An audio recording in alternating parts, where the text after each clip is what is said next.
Yo, what's up? Ayan. Yo, what's up guys? Magandang tanghaling tapat na mainit sa inyo. Okay, so ito na yung Discord natin, no? Discord channel. Then, kung gusto nyo mag-join, just register using my OKX link or Bybit. Then, after that, DM me, no? I-chat nyo ako kung tapos na, no? Para ma-accept ko kayo or ma-verify kayo dito. So, magkaroon kayo ng access sa mga dito sa analysis natin. Yan sa chats, no? Dito sa chats, yung mga yan sa lahat ma-access nyo once mag-register kayo. Okay. So, punta na tayo ngayon kay BTC, no? Ito. Ayan. Tapos, share ko lang din yung profit natin kaninang umaga. Ayan. Yan. Puro BTC lang. May open position na ako actually kay kay Avax, no? Ayan. Pero nalalabuan ako kay Avax. Hindi siya masyadong pamperis. Okay, game. Analyze na natin si BTC. Basta natin ang kanyang ito. Previous weekly high, weekly low is na reach na. Ito yung nangyari na Sunday. Monday ito. Monday 6. Pero kasama pa rin yan sa previous weekly kasi nagre-reset yan every Monday 8 AM. Ito 6 AM. So pasok siya. Okay, ano bang nangyari dito, no? Bakit siya ganyan mag-pump? Bakit din siya nag-i-stay sa ganyan? Pag ganyan, guys, iba-backtest niya, no? Backtest nyo, saan nangyari yan? Punta kayo dito sa, bearish moment natin dati, no? Dito.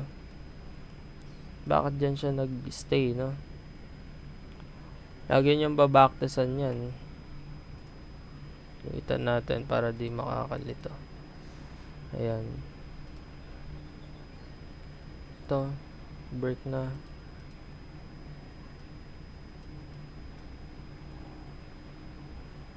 Okay.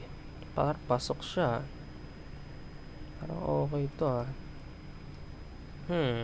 maganda to. Okay, sige. Baba na tayo sa 1 hour time frame. Ngayon, ano ba ang possible i-reach ni BTC, no? Ngayon nasa climax siya.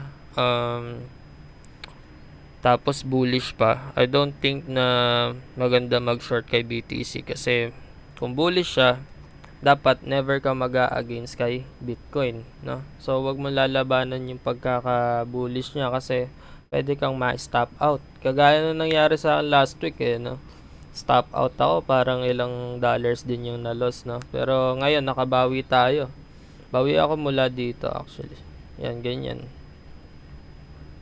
Yan. TP, tas TP. TP dito. Monday mid. TP ako dyan. So, ngayon, analyze natin ano pang possible niyang gawin. Pag siya ay nag-claim above this trend line, ganun ulit. Tapos, acceptance, no? Possible siya mag 43. Ito, 43K. 43K dyan. Kung sakali naman magkaroon ng rejection pa dito, gaya ng nangyayari ngayon, ito, sakali na magkaroon ng rejection to, yan, rejection, tas bumaba, reclaim na, good for short po yan, no? Hindi na maglalong yan. Short yan, short. Let's see pa kasi pwede rin to. Lagyan natin to ng yan, pwede yan. Pag ma-break niya yan, pwede yan, entry, no? Pang short. No, pero kung conservative entry ka, ayaw mo may stop out, tas gusto mo sure ball, dito ka sa below 40. Entry mo, no, for short. Pero kung ako yan, pwede, no? Pero ang number 1 rules nga natin, isa sa rules natin is never ka dapat mag-a-against ng position kay BTC, no? against the momentum. So ano ba momentum ni BTC ngayon? Bullish, no? So mahirap diyan, mag-position kung ganyan si BTC. So ito quick lang to kasi bukas ulit tayo, maggagawa ulit tayo ng video, no? Kung ano yung magiging panggalaw nito.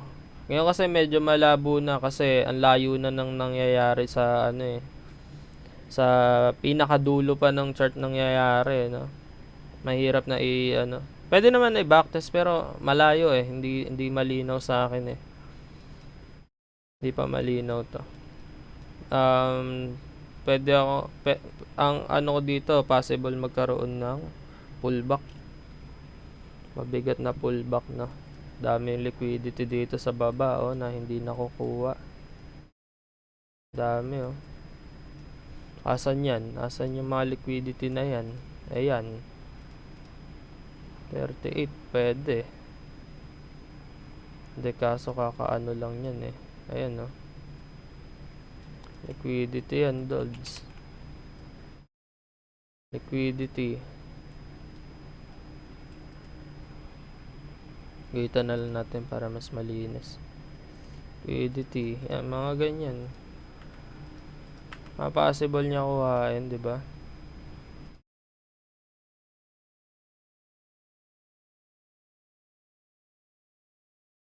Mga ganyan, Pag nagtuloy-tuloy ng break yan, profit tayo dyan ulit.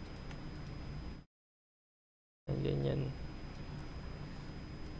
Tayin natin kasi kung sakaling babagsak to, tuloy-tuloy, ay magandang magandang healthy yan sa market. Yun yung ibig sabihin. Ngayon kasi, parang very unhealthy na itong BTC, Parang anytime, pwede kang balagbagin, Ganun ganun nakikita ko sa kanya, Napaka-bullish, guys, Walang walang control. Puro taas. So, yun lang ngayon, bukas, mag-analysis ulit tayo. Quick lang to. Alright, bye-bye. Happy trading.